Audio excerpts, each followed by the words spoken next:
ebintu byangenze ne radio biwanvu because we were friends from like a very long time, like from way before, and nze namwagala from the first time I had nga tana kufulumya Sweet Lady.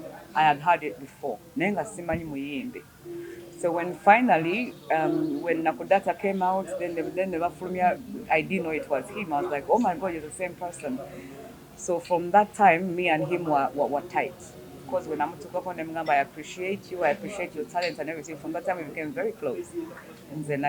So when bang agenda mwogerako, I don't even know where to start because yasigala mu bulamu bwange era nekati akyali mu bulamu bwange because ye taata wa mbayita abaana bange bana ba Lillian mbayita abaana ba ye taata wa baana bange, so he's still in my life up till date. So there's so much I can say about radio, but yeah, he's part of my life and he will always be part of my life.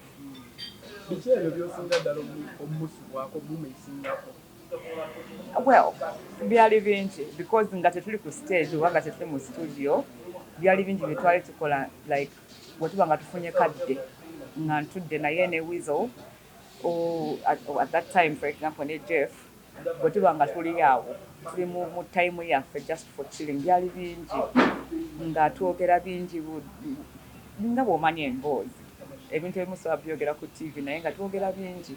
So it's a lot of things that I miss about him. But above all, intellect here. The funny thing is, Nebobango, at that time, whenever you're seated with him, it doesn't matter vibe Jordan. But in the middle of something, radio would always say something like, move happy. But he was too intellectual. It didn't matter. Nebobanga, you're in your fun time. He would put out a statement, Nogamba blood. Not really one or two at them would then like or chat together, you can still say something like this. So that's the one thing I love the most about him.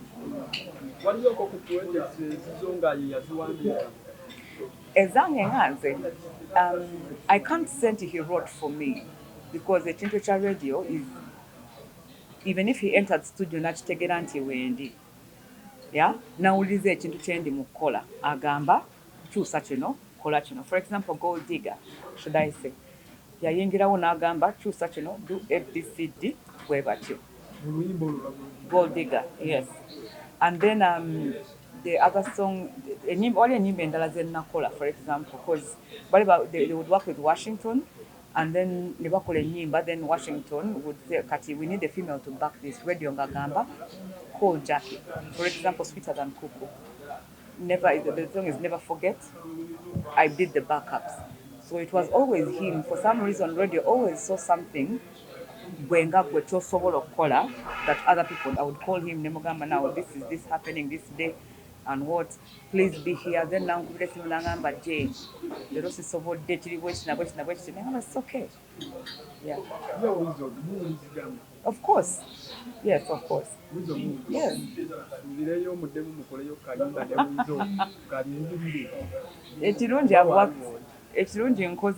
I've worked with all the Mayanjas. I've worked with Palazzo, I've worked with Weasel, I worked with the late AK-47, and I've worked with Jose Chameleon. So anytime anything can happen. Weasel never kera macha. Wana yankubira sawa mukanga nagamenja sa mu studio ngenda. Weasel never chikola. But of course me and him we talk. So Liliana, huh? You want me to show you my phone book? Because I was speaking to Lillian just last night. So I speak to Lillian almost every day. Literally, your mama wa bana bange. She's the mother of my children. Izuba and Asante, those are my kids. So she's the mother of my kids. So we speak all the time. All the time.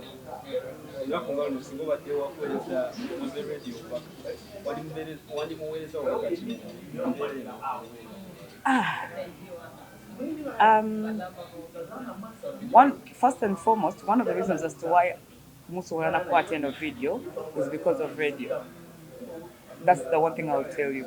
Because the Yantwala rehab the last time in the Okuona, the Yantwala yo. So yali munyivu nnyo because I disappointed him. Young number statements and when I gamba Jackie.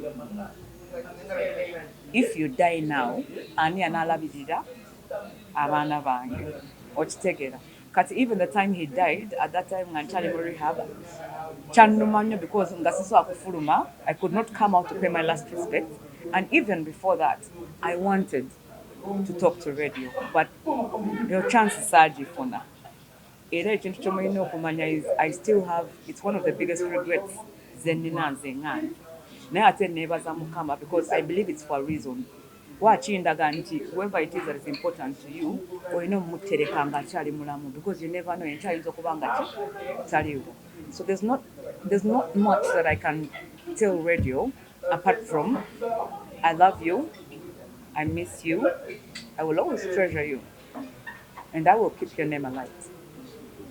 Nga tukuddeko ku radio enteekateeka zituuseewa gwa mwatusuubiza nti mugenda kuddamu mukwataganye mu abasatu manager watwogere tutya tutuuseewa tujja bakubira essimu bajja tufuna nedda teri uliza ku nsi kuno teri ekitasoboka kasita wabanga waliyo life there is nothing that is impossible so see, none of us has ever promised nti kigenda kubeerawo naye kyokka kyembagamba is one mwesibe ki seat belt kansule mufuneko ku motoka muteeko seat belt bwekiba nga si ekyo mufuneko ku helmet oba muti ku booda tutiisiza anedda ndi mulugwala bwekyo bwenjogera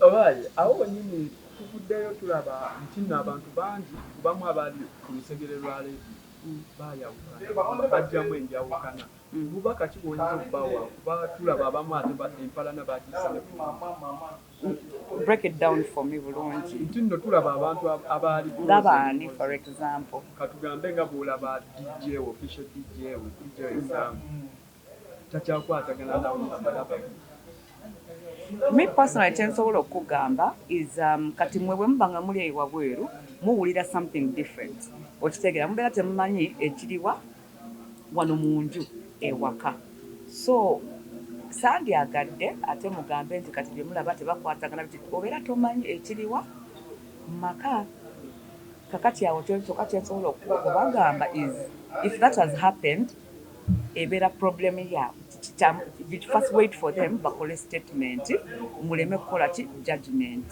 nze kyokka kyembasaba because mubeera temumanyi ebibaayo like the things which happen eyo munda yes ekibuuzo ekirala tukulaba nga totera kunyimbayimba ku stage zaawa yes bapromota bavaayo bagamba bayimiriza okutegeka ebintu uganda nti mwabayimbi mubaseera ekikugaana okulabikalabika ku stage gwomu ku bayimbi abaseera abapromota bakusente kubuukinga by the way ekintu kyolina okumanya is tetubeera ng'abayimbi tetubeera ne fixed price okitegeera kati for example it depends whatever promoter abamu who can approach you nogamba kati ono abadde ampa emirimu kamusalireko that's number one and then number two okutayimba it how can I explain it sometimes ekintu kyolina okubala bwembanga nkoze oluyimba ne luyitawo manya nti ntadde mu production ntadde mu muntu awandika ntadde mu promotions cause nkola ne maduuka akola promotions mba nina omusasula okukola ki okutambuza ki oluyimba mba ntaddemu mu kugenda mu interviews ku radio okitegeera kati bwe nsalawo okukuseera nga for example oluyimba lwange lwe luliko at that time tonnenya because I have to make back my money oyinza okuba nga tokimanyi nti maybe neewoze ssente okukola ekyo okutambuza olwo oluyimba kati nawe tolina right kuyimirira oŋŋambe nti kati zino ze ssente zengenda okusasula oyinza okyogera mu bulungi but don't force me to work for you at that amount bwembanga nsasula if personally saga nakulimba this times ngenda abantu ne boogera ebintu kati ono ye muwazi no zino mugamba nedda bw'onoobanga olabye nti am of value ojja kunsasula ze neetaaga